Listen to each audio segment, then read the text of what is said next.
শুনেন, এই কথাগুলি বলার উদ্দেশ্য হলো, যেমন আমার মেজ ভাই, সে কোটি কোটি টাকার মালিক, সে গ্রামে থাকে, সে বিশাল বড় বিল্ডিং করে ফেলছে।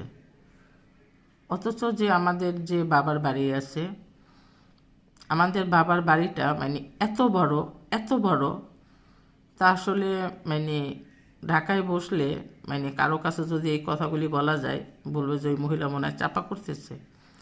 কিন্তু অথচ ওই বাড়ির ভিতরে একটা ব্যক্তি আমাদের ফ্যামিলির থাকে না। মানে আমরা 5 ভাই বোন, 2 ভাই বোন তো মানে 2 বোন তো 2 জায়গায়। আমার বড় বোন সিরাজগঞ্জ, আমি ঢাকায় থাকি। বড় ভাই গাজীপুরে, সে তার অবস্থানে আছে। ছোট ভাই অনেক বছর প্রবাস জীবন কাটাইছে, সে এখন বাংলাদেশে আছে, ওর জীবনেও আছে। কিন্তু আমাদের গ্রামের বাড়িতে কেউ থাকে না, বিশাল বড় বাড়ি, ঠিক আছে। ওখানে কিন্তু কেউ থাকে না। জাস্ট ওখানে যদি মনে করেন আমরা বছরে একদিন বেড়াইতেও যাই, সেটাও আমরা থাকতে পারবো না। কেন থাকতে পারবো না? ওখানে থাকলে মানে আমাদের নিজের মতো করে গুছিয়ে নিতে হবে।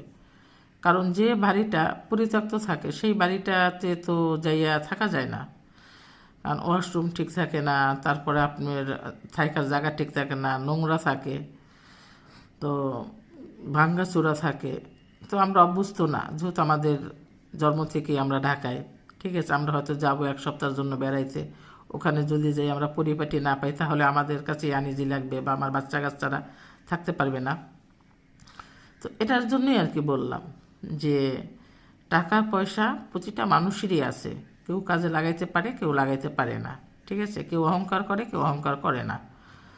তো মানে পৃথিবীতে আছে না, সব মানুষ এক সমান হয় না।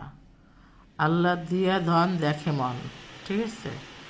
তো আল্লাহ যেরকম দিতে সময় লাগে না, আল্লাহ নিতেও সময় লাগে না। এটার জন্য বলবো আমি সবাইকেই, কেউ আপনারা টাকা পয়সা নিয়ে অহংকার করেন না। কারণ কেয়ামত বেশি দূরে নেই, কেয়ামত কাছেই আইসা পড়ছে। যে আপনি কি গণক না, কারণ আল্লাহর নজিরা দেখেন না। আল্লাহ মানে সামান্য মানে অল্প অল্প জিনিস দিয়ে তো আল্লাহ বুঝাইয়া দিতেছে। এটার জন্য মানুষের অহংকার, দেমাগ, ঠিক আছে, দূরত্ব জিনিসটা ত্যাগ করেন।